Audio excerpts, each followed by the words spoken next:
Welcome to Module 1. And the objectives of this module is to explain the importance of accounting for managers, to distinguish between the different types of accounting, to look at various types of accounting entities, identify the regulatory organizations who make up all these accounting rules, to identify and define the various underlying accounting concepts, to look at generally accepted accounting principles and what that means, and to look at IFRS, which stands for International Financial Reporting Standards, and how that impacts on cooperatives. So for Module 1, the module provides a review of the accounting systems and the types of accounting. So there's three basic types of accounting.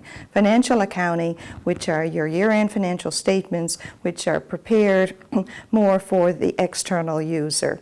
And in the case of cooperatives, for members, for regulators, in situations where there are regulators for credit unions. So there's the financial, and that's prepared after the fact. I mean, it's after the year it's over. It's an historical picture of the company's performance in the past fiscal year. Managerial accounting, these are reports that are prepared sometimes weekly, monthly, quarterly, however often the organization feels they need that information. But it's really to provide management with information on a timely basis. So you don't want to wait to the end of the year to find out, you're way over budget. So if you monitor the organization's performance monthly at a minimum, then you're in a better position to take corrective action. So, it's important to have this information. So in terms of the type of information that you see internally, it's the typical one would be your budget versus actual report, and that would highlight why the variances have occurred, why you're over or under budget on certain accounts. The third type of reporting is taxation, which is a highly specialized area. We don't get into taxation very in depth in this course because it varies by jurisdiction. Just for example, in Canada, we have federal taxation, which is obviously the same all across the country, but then each province and territory, so all 12 jurisdictions, have their own individual tax structures. Another part of this module is to really explain more in depth the nature of the cooperative business structure. And we do that by comparing a cooperative to a not-for-profit, to say public sector, so you can see the differences in it. And there's a really neat table in the notes, in the lecture notes, that really nicely compares the different types of business structures and compares that to co-op. So it looks at how the organizations differ in terms of ownership, how the directors are appointed, voting, and sharing in the surplus. So when we look at cooperatives, they don't really neatly fit into one particular category. Some co-ops are more, they're not totally profit-oriented, but they definitely have to make enough money to be sustainable. A lot of cooperatives would fall into that category. Others are strictly in the not-for-profit sector. But overall, I would say that cooperatives are more of a hybrid. They're not totally for-profit, but they're not totally not-for-profit. So they fall into this hybrid category with other organizations such as social enterprises and trading charities, for example. So probably one of the most unique features of the cooperative business structure is member equity. Certainly, member equity is a vehicle for gaining membership rights and the benefits associated with being a member and transacting as a member with the cooperative. And it's one form of member owner capital. There's economic benefits associated with member participation, and of course it's based on the economic benefit is based on the fact that you're a member, not necessarily on the number of shares held. And that's a big distinguishing feature between a cooperative and a commercial for-profit business enterprise. Then of course there's redeemability of shares and voting rights based on membership rather than individual shares. And again, that's another key difference between a cooperative and a commercial enterprise. And of course, the net assets are held in common and with limited residual rights.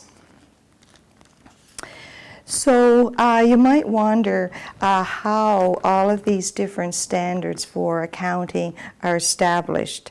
So basically, there's a variety of organizations that are involved in setting standards. So in Canada, we have CPA Canada, and they set the accounting standards for private enterprise. In the U.S., you have FASB, the Financial Accounting Standards Board, which would set standards for U.S. companies. In the U.K., their standard setter is known as the Financial Reporting Council. Overall, these organizations do a fabulous job with setting standards, with one exception. They don't really take into consideration some of the unique structural differences of a co-op versus a business or a not-for-profit. So there's not a lot of consultation, and as a result, they don't really understand the unique needs. Now, in addition to the country-specific standards, and I've just listed 3 countries, but obviously every country would have their own accounting standards. But in addition to that, on an international basis, there are standards known as International Financial Reporting Standards. We all call it IFRS. And the idea with IFRS is that by adopting these international standards, it puts every company on an equal footing, that they can be compared. And this is important for investors, for companies that are listed on the stock exchange and they're, raising capital. It's not all that applicable for cooperatives because they're not usually raising funds in the capital markets. They're not listed on exchanges, so you don't have that same need for international comparability. But there are some that are required to adopt IFRS. So in Canada, for example, if you're publicly accountable, so if you're managing money on behalf of others, which the credit unions would be doing, then you are required to adopt IFRS. And there's, pros and cons with IFRS. Some organizations that are not required to adopt it do it anyway, but they tend to be larger cooperatives. There's not a lot of need to really do it if you're not operating internationally. So in addition to the formal legal standard setters in each country and then the IFRS internationally, there's also resources to provide guidance on various reporting issues. So first of all, of course, there's the CARC here at St. Mary's, and we've done quite a bit of research and provided, guidance on various reporting issues. And we have a series of international statements of recommended practice. We call them ISORPs, and you can see those on our website.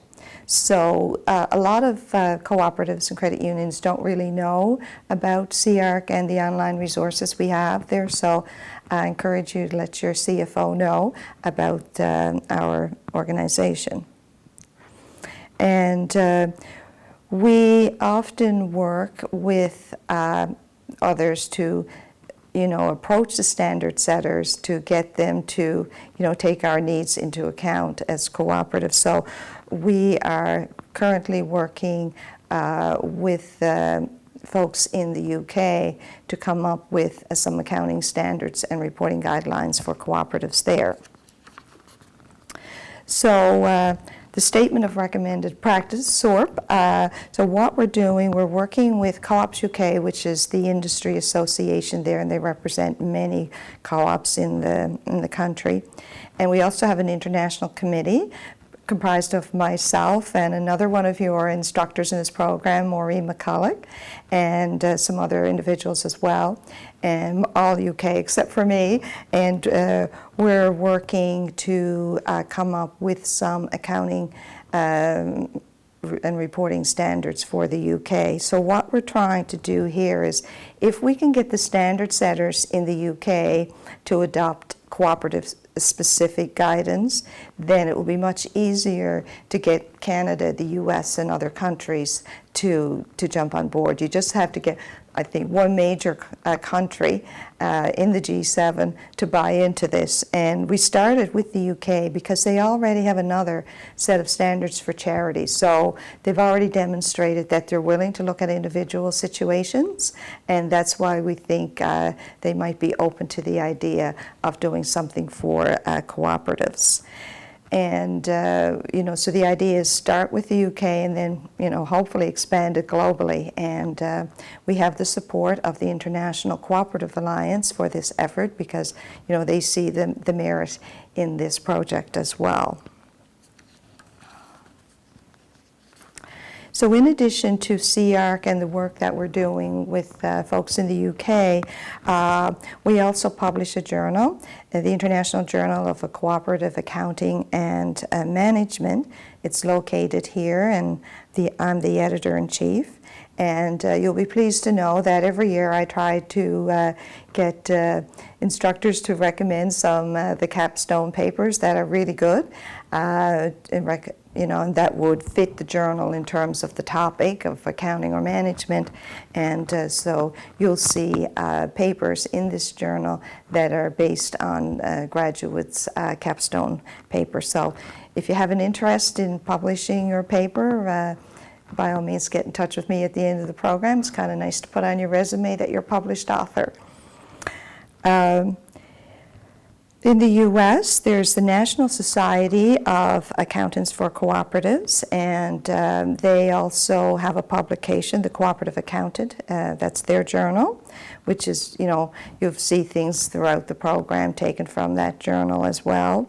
And then there's the UK Society for Cooperative Studies, and they focus on all aspects of cooperatives, not just accounting. They look at management and, it could be marketing, any topic really. And they host seminars and conferences, and they also have a journal, which is the Journal of Cooperative Studies. And again, you'll see that reference throughout the course. I've taken papers from that journal to be used as your readings. So finally, there's the Living Lab for this, and you can use your own co-op or another co-op. So this varies by assignment, but for this one, I'll leave it open. And the detailed discussion questions are, of course, listed on Brightspace, but basically, I'm looking for a discussion on the merits of industry-specific standards versus adopting regular standards for cooperatives. And also looking at who you should compare with. Is it important to compare with other cooperatives in your sector, or maybe all businesses in your sector, whether they're cooperative or not. So that's at a high level what this assignment is about. So make sure you answer both questions and respond to a minimum of one other posting. So that concludes the lecture on Module 1.